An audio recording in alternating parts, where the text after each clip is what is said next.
What is up, guys? DG Whip here. My name is David, back again with another video.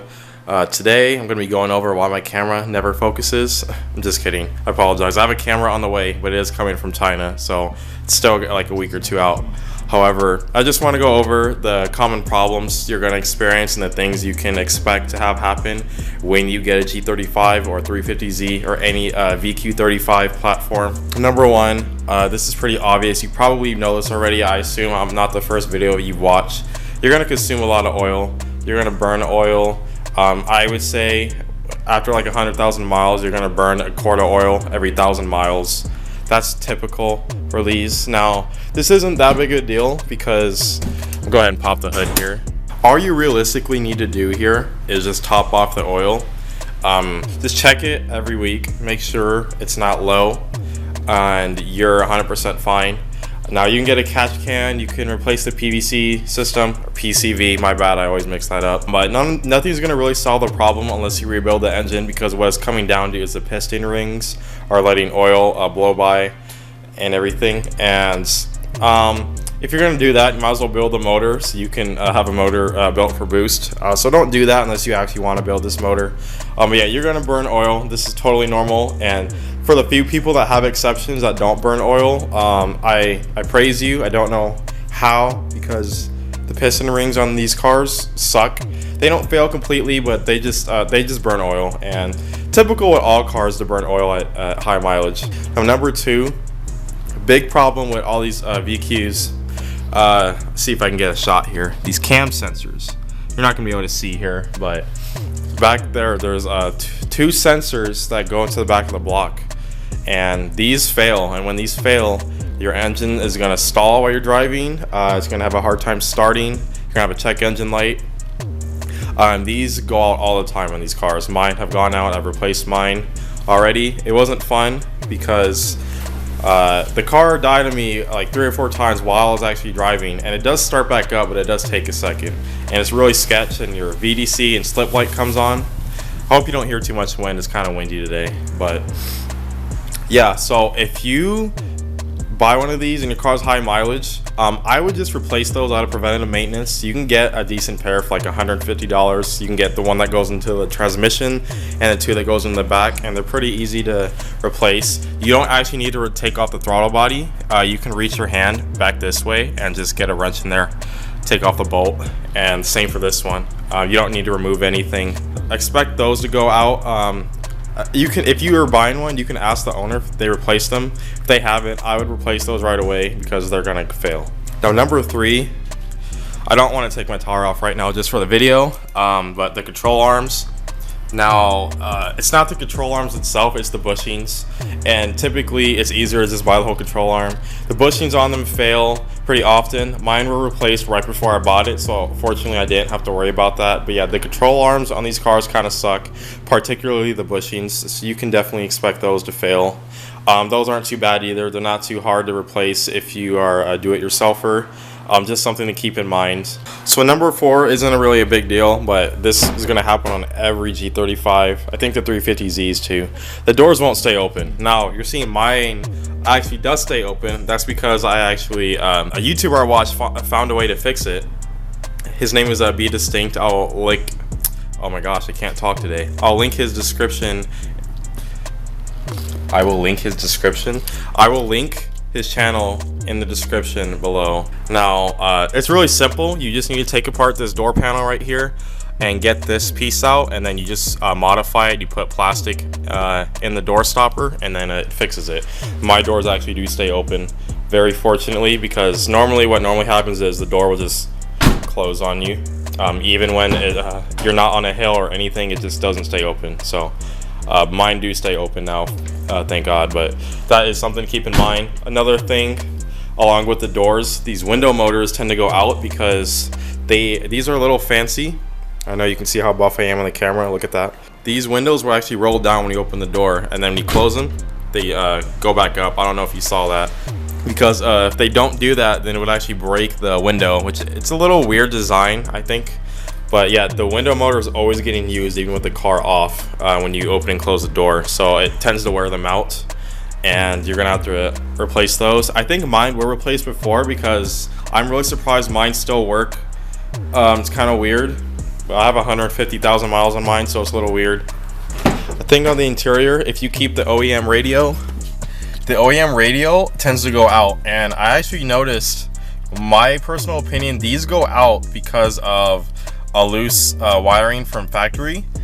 They tend to just come loose over time, and they go out and people think the radio is broken, but I still have my OEM radio and it works fine. However, it did stop working before I removed it, and I thought it was going out, but I put a aftermarket radio in here and it sucked. I put this back in, no problems whatsoever, and I probably put like 20,000 miles on this, 15,000 miles on this radio since then. Absolutely no problems with the radio whatsoever. So basically it just something was loose, there was a loose connection, and over time from the factory it's just not made very well. So if this does go out, I would just take it out and just re-put everything back in and make sure everything's tight and see if it still works. So I lost count, I think this is number 5 or 6 or whatever. This isn't as common, but this usually will happen if the previous owner of your G did not take care of the oil and they let it run low. So 2 things can happen from this. Your timing chain guides and everything, and your timing chain can get worn down from low oil pressure. And the timing chain is in here. This is the timing chain cover. And your timing chain will rattle on start, and you'll hear it rattling, and it'll make a really metal grinding noise. The guides can get misaligned, the tensioner can malfunction.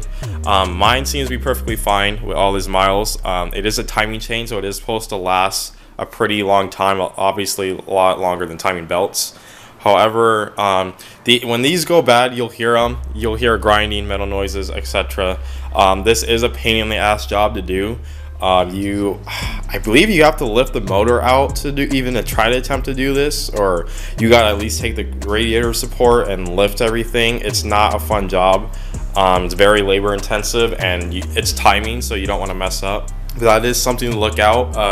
The timing kit itself is not too expensive. I think you can get a really good high quality one for like $200, $250, but prepare to spend like probably $1,000 on labor to get this done professionally.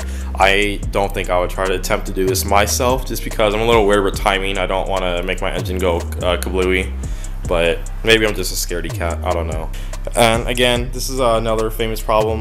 The headlights are going to fog and look really gross and yellow.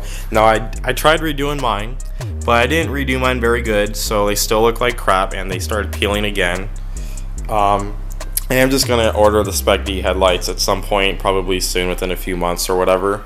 Those look way better, and they have the sequential light. It looks freaking sicko mode, but yeah, expect those to go out. It's not a big deal, but it is something that is going to happen unless the previous owner took care of it in the past.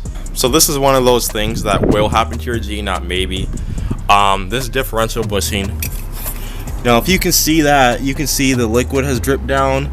It is just ugly. This bushing is absolute garbage.